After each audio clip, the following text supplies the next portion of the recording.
नमस्कार। आज हम बात करने वाले हैं असम के एक अनमोल रत्न नामेरी नेशनल पार्क की। हमारे पास नामेरी असम का वन्यजीव स्वर्ग नाम का एक लेख है। उसी के जरिए से थोड़ा और जानेंगे। पूर्वी हिमालय की तलहटी में है ये पार्क। शायद उतना नामी ना हो, पर जैसा लेख में बताया गया है, इसकी अहमियत बहुत है। तो चलिए देखते हैं इस लेख में क्या खास बातें निकल कर आती हैं। जी बिल्कुल। देखिए, शुरुआती देखें तो 1998 में इसे नेशनल पार्क बनाया गया और फिर फौरन बाद मतलब 1999-2000 में इसे टाइगर रिजर्व भी घोषित कर दिया गया। ये अपने आप में काफी महत्वपूर्ण है, खासतौर पर इस इलाके के नाजुक इकोसिस्टम के लिए। हम्म। और बाघों के अलावा यहाँ हाथियों की भी एक बड़ी कहानी है, जैसा लेख में मैंने पढ़ा। ये एलिफेंट कॉरिडोर वाली बात क्या है, थोड़ा और समझाएंगे? हाँ हाँ, ये बेहद जरूरी है। नामेरी सिर्फ एक पार्क नहीं है, बल्कि ये एशियाई हाथियों के लिए एक तरह से जीवन रेखा है। मतलब ये अरुणाचल प्रदेश और असम के जो बड़े जंगल हैं, उनको जोड़ने वाला एक जरूरी रास्ता है, कॉरिडोर है। हाथियों को घूमने फिरने के लिए, खाना खोजने और दूसरे झुंडों से मिलने जुलने के लिए ऐसे रास्ते चाहिए होते हैं। इससे उनकी जेनेटिक डाइवर्सिटी बनी रहती है और लंबे समय में उनकी आबादी भी स्वस्थ रहती है। अच्छा, तो ये सिर्फ पार्क के अंदर की बात नहीं हुई, ये तो मतलब एक बड़े लेवल पर कनेक्टिविटी की बात है। पर क्या इन गलियारों को बनाए रखना आसान होता है? जमीन पर मुश्किलें तो आती होंगी ना? मुश्किलें तो बहुत हैं, बिल्कुल हैं। इंसानी बस्तियां बढ़ रही हैं, खेती है, फिर ये डेवलपमेंट प्रोजेक्ट्स वगैरह, ये सब इन रास्तों में रुकावट बन सकते हैं। इसीलिए नामेरी का बृहत्तर सोनितपुर हाथी रिजर्व का हिस्सा होना बहुत मायने रखता है। ये एक बड़ा इलाका है, जिसे खास तौर पर हाथियों और उनके आने जाने के रास्तों यानी इन्हीं कॉरिडोर्स को बचाने के लिए बनाया गया है। इनकी सुरक्षा हाथियों के भविष्य के लिए सबसे जरूरी कामों में से है। सही कहा। तो बाघ और हाथी ये तो बड़े आकर्षण हो गए, लेकिन लेख में एक और दुर्लभ जीव का भी जिक्र था, असम का राज्य पक्षी। वो जानना बड़ा दिलचस्प लगा मुझे। हाँ हाँ, सफेद पंखों वाली बत्तख, व्हाइट विंग्ड वुड डक कहते हैं इसे।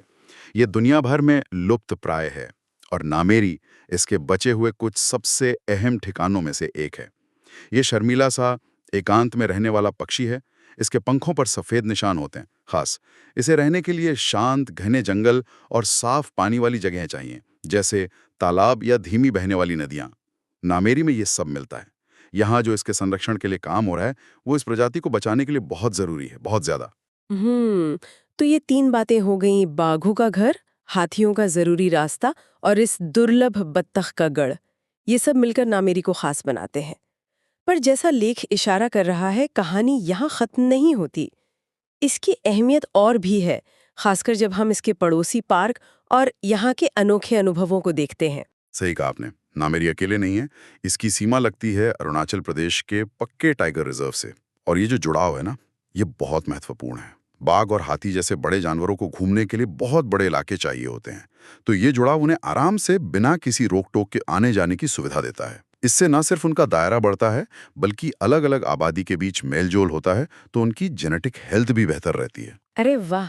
ये तो संरक्षण के लिहाज से दो राज्यों के बीच सहयोग का एक बहुत अच्छा मॉडल लगता है। सफल मॉडल तो है, पर क्या इसमें मुश्किलें नहीं आती?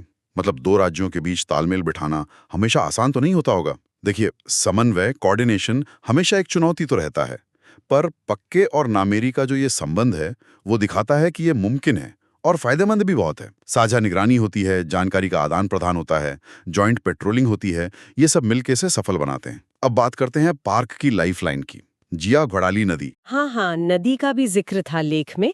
इसकी क्या भूमिका है? जिया भराली सिर्फ पानी का सोर्स नहीं है, वो पूरे इकोसिस्टम को संभालती है। वो उन वेटलैंड्स को पानी देती है जहां वो सफेद पंखों वाली बत्तख रहती है। साथ ही ये गोल्डन महासीर जैसी बहुत मशहूर मछली का भी घर है। एंगलिंग मतलब मछली पकड़कर वापस छोड़ देना, वो यहाँ की एक एक्टिविटी है जो इसी नदी पर निर्भर है। रिवर राफ्टिंग भी होती है। अच्छा, और पर्यटन की बात आई तो लेख में एक और बहुत ही अनोखी चीज का जिक्र था, गाइडेड जंगल ट्रैक, मतलब पैदल जंगल घूमने की इजाजत। ये तो ज्यादातर नेशनल पार्कों में नहीं होता, है ना? जी हाँ, यही नामेरी की एक और खासियत है। यहाँ आप ट्रेन्ड गाइड और एक आर्म्ड फॉरेस्ट गार्ड के साथ जंगल के अंदर पैदल जा सकते हैं। ये जंगल को बहुत करीब से महसूस करने का एक बिल्कुल अलग तरीका है।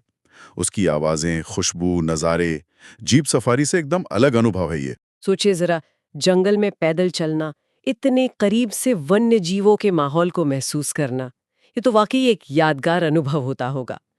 तो कुल मिलाकर देखें, नामेरी कई भूमिकाएं निभा रहा है। बाघों का घर है, हाथियों का गलियारा है, दुर्लभ पक्षियों का ठिकाना है, अंतर्राज्यीय संरक्षण का एक मॉडल भी है और अनोखे पर्यटन अनुभव का केंद्र भी। बिल्कुल, ये सारी चीजें मिलकर ही नामेरी को इतना महत्वपूर्ण बनाती हैं। साइज में शायद बहुत बड़ा ना हो, पर इसका असर, इसका प्रभाव काफी व्यापक है, खासकर पक्के टाइगर रिजर्व के साथ मिलकर। तो ये सारी जानकारी सुनने के बाद एक दिलचस्प सवाल मन में आता है। जहां ज्यादातर पार्क इंसानी दखल कम से कम रखने पर जोर देते हैं, वहीं नामेरी का ये गाइडेड ट्रेल्स वाला मॉडल जो इतना करीब का अनुभव देता है, ये भविष्य में टूरिज्म के दबाव और वन्य जीवों के अनडिस्टर्ब्ड निवास स्थान की जरूरत के बीच के नाजुक संतुलन को कैसे प्रभावित कर सकता है, इस पर सोचना जरूरी होगा।